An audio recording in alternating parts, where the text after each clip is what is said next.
Olá, dou as boas-vindas a você, então, que participa do programa Conversando com Ezequiel Schacht. E você sabe, sempre a gente conversa sobre programação neurolinguística, sempre no enfoque de como nós podemos usar o nosso cérebro de uma maneira muito especial, com muito mais resultados na vida. E hoje, novamente, temos aquele convidado especial, que pela terceira vez já vem aqui no programa, né? O Udo Sarlé. Olá, tudo bem, Ezequiel? É um prazer de novo estar aqui. E Udo é uma grande ajuda, uma parceria, na verdade, porque sempre dá novas ideias. O Udo estudou comigo, né, programação neurolinguística, fez os 3 níveis, Practitioner, Master Practitioner, Trainer em programação neurolinguística, então ele também é um programador de mentes. Exatamente. E a gente usa isso na vida do dia a dia, na profissão da gente, no trabalho da gente, né? Eu especificamente na área de mudanças pessoais de pessoas, né? Na área de terapia, mas precisamos novamente fazer uma retrospectiva, né? Assim, sobre o que nós já tratamos no programa. Nós iniciamos o primeiro programa falando sobre programação neurolinguística, tendo muitos dados sobre história, sobre como é que funciona, no que é aplicado. Trouxemos o Marri, que uma certa vez ele falou sobre rapport, né, sobre a gente fazer um espelhamento, né, de como é que a gente coloca o nosso corpo e funciona, né. Com o Udo especificamente nós tivemos 2 temas. Que foi os metaprogramas, né, e o mapa não é território. Foram os 2 programas que a gente conversou. E hoje nós vamos, ainda continuando na retrospectiva, vamos falar um pouco sobre o mapa não é o território e hoje especificamente sobre técnicas que se usam na programação neurolinguística. Existem técnicas que tu faz em cima de todo o embasamento, né? Falando sobre o mapa não é o território, como o nosso cérebro funciona, como nós processamos, como tomamos decisões. Falei outra vez sobre canais de preferência, né? Sobre movimento dos olhos, né? Lembrando isso aí, porque as pessoas movimentam os olhos o tempo todo, porque elas estão acessando conteúdos lá dentro, né? Dependendo onde você coloca, né? E falando sobre técnicas, então, em cima de todo o cabedal teórico, teórico, né, da programação neurolinguística, então se usa ela como um suporte para como é que a gente interfere num comportamento negativo, né? Como é que faz de um comportamento negativo, se faz a pessoa conseguir acessar recursos interiores e ter comportamentos positivos. Então vamos direto ao ponto falando sobre técnicas.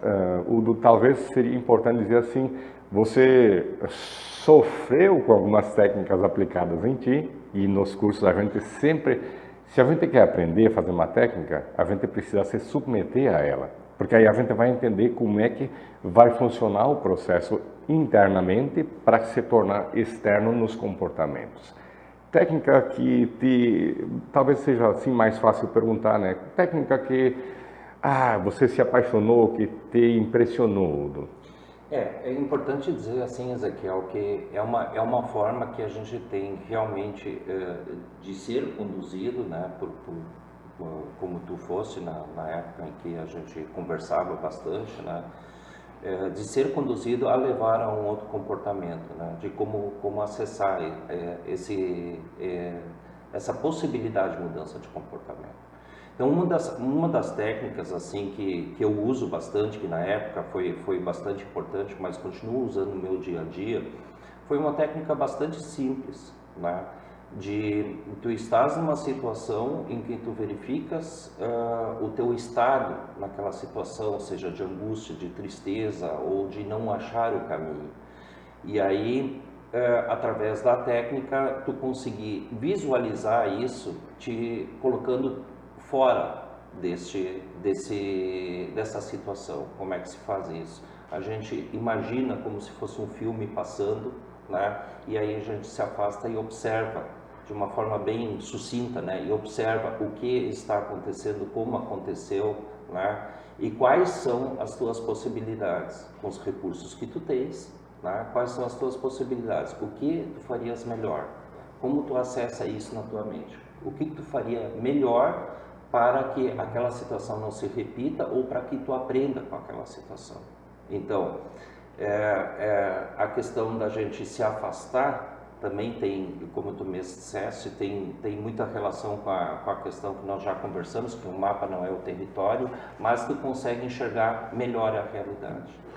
Explicando de uma maneira bem simples, assim, o nosso cérebro não sabe o que é a realidade, o que não é. O nosso cérebro está preso aqui dentro de uma caixa craniana, né? E ela não sabe exatamente a realidade. Só tem para se orientar os 5 canais dos sentidos, né? Visão, audição, tato, olfato e gosto. E lá dentro ele forma um mapa. Então tudo que tu vive, na verdade, está guardado lá de acordo com as informações que tu obteve por isso. Como o cérebro vive no mundo das ideias, tu tem como brincar em forma de metáfora, né? E simplesmente, por exemplo, como o Udo está falando, sobre um filme, né? Você vê a situação em PNL, no nível Master, isso se chama, tem um termo bem específico, metaposição. Explica de novo, Udo. Na verdade, na metaposição, uma coisa que eu acho muito interessante, que eu falando agora que eu me lembrei, é muito comum quando a gente enfrenta uma determinada situação, a gente buscar um amigo, uma pessoa próxima e perguntar o que tu acha dessa situação, né? Porque a gente tem uma certa dificuldade de enxergar isso, né?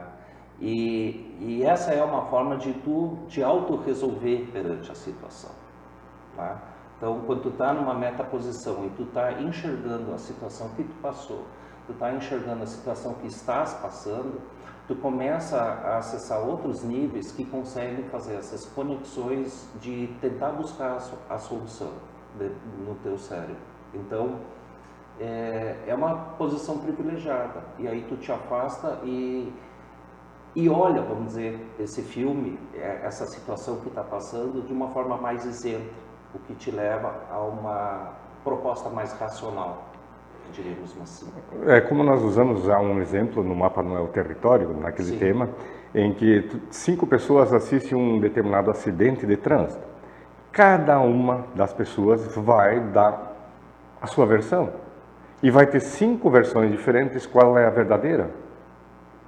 As 5 são verdadeiras.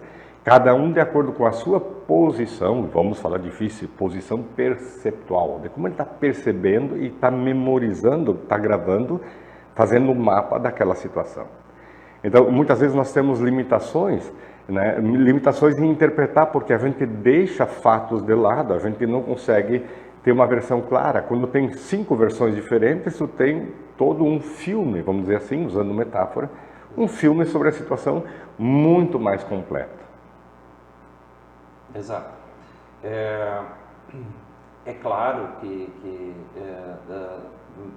parece assim, uma técnica muito simples, exige um certo treino para que tu consiga perceber que existem várias possibilidades na tua vida. E a gente sempre tem várias possibilidades na vida, né? E às vezes a gente se fixa numa solução só ou num caminho só. E isso também foi um treino que nós fizemos, né? Numa situação conflituosa em que tu diz, tá, mas quais são as possibilidades que tu tens, Udo? E aí eu me lembro que eu sempre tinha 2 possibilidades, ou eu faço isso ou eu faço aquilo. Eu disse, não, vai adiante, quantas possibilidades? E a gente tem várias possibilidades na vida. Tá? Eu gosto de brincar, né, sobre opções que as pessoas têm. Se eu tenho uma opção, eu sou máquina, liga, desliga. Tenho 2 opções, eu sou cachorro, eu vou para cá, eu vou para lá. Eu tenho 3 opções, eu já sou uma pessoa racional, eu consigo pensar a respeito do que eu estou pensando, né? Quando a gente falando em filme, continuando essa metáfora, Udo, né? Explicando talvez para quem está nos assistindo, participando do programa, né? E eu estou esperando aí que pelo WhatsApp aí mande perguntas, né? Que a gente pode entrar em temas que interessam a você, né? Esse é o objetivo do programa. Mas quando a gente está num rolo, vamos dizer assim, né? Eu estou dentro de um rolo, estou numa situação que me limita, que eu não tenho opções, eu não consigo ver mais que duas possibilidades, uma ou duas possibilidades, e não vejo a terceira, quarta, quinta, sexta, e tem muitas, ilimitado, né? Eu estou dentro do filme. Eu estou como se eu fosse o ator principal, eu sou mesmo, né? Eu estou lá dentro do meu corpo e assistindo na limitação. E o que o Udo está falando exatamente isso, né? É que de repente tu assiste o filme e tu tá de fora. E o que acontece, né? Esse é o grande lance. A gente costuma dizer que sempre a gente toma as decisões, as melhores decisões, com as informações que a gente tem sobre determinada situação, né? E isso às vezes é muito, muito limitante. Então, quando a gente tem essa possibilidade numa metaposição, ou assistir esse filme, assistir essa situação, tu consegue aumentar os recursos que tu tem. Tu aumenta esses recursos e tu consegue acessar recursos que talvez tu nem imaginava. E aí tu consegue achar muito mais do que, como tu dissesse, uma ou duas posições, né, que não se vê outra saída, que não aquela decisão que tu tomou, ou duas, né, que nem tu falasse, cachorro, né, e tu consegue enxergar muitas mais soluções. Tu vai ver que para aquela situação que tu estás, tu tem tantas opções, né, que tu nem imagina. Então, essa técnica de tu estar assistindo a situação que tu estás passando, ela te abre uma possibilidade bastante, uma gama de opções inimagináveis. Você assistindo, como se fosse um filme mesmo, como se você estivesse no cinema, né? Você está no cinema e assiste a situação, tu tem como ver recursos. Se tu não tem recursos, tu pode pedir para um amigo, o Udo pede para o Ezequiel pede para o Udo, o que o fulano faria dentro dessa situação. Então tu analisa situações que é incrível. Vamos dar mais uma palhinha. Nessa mesma tipo de técnica, eu tenho um trauma muito grande, eu tenho uma situação em que me deixou impotente na situação, eu me senti, olha, entre aspas, violentado daquela situação. Tem como você regredir o filme várias vezes e apagar aquele troço. Claro, deixar um pontinho ali, porque sempre é bom. Medo é bom, porque ele nos protege, ele faz com que a gente não faça mais a besteira. Mas você tem como tirar aquele trauma danado que ficou aí dentro, né? Eu acho essa técnica também é interessante quando a gente passa por uma situação em que o resultado, vamos dizer assim, não foi o desejado, mas também faz parte de um processo de aprendizagem, né? Às vezes a gente se flagra, puxa, eu não deveria ter feito tal coisa, ou não deveria ter feito daquela forma. Então, às vezes, situações passadas, é muito importante a gente rever, né, e ver quais são as possibilidades que tu tens a partir da experiência, porque isso vai te abrir um novo mundo, no sentido de tu ter o autoconhecimento e saber que tu tem mais possibilidades. A gente tem só um mapa da situação que a gente viveu. Exato. Então, como eu tenho só um mapa, eu não posso mais voltar àquela realidade, mas eu posso mudar o filme que eu fiz daquela realidade e isso vai mudar o meu comportamento. Nós vamos logo, no segundo bloco, falar de mais técnicas que se usa, né? E é muito prático, que a gente pode fazer na vida. Nós vamos falar sobre cortar cordões. Interessante. O Udo lembrou hoje de manhã, quando a gente estava pensando ainda no programa antes de vir gravar. Fique com a gente, se o assunto interessa, e a gente tem mais assunto no segundo bloco, ok?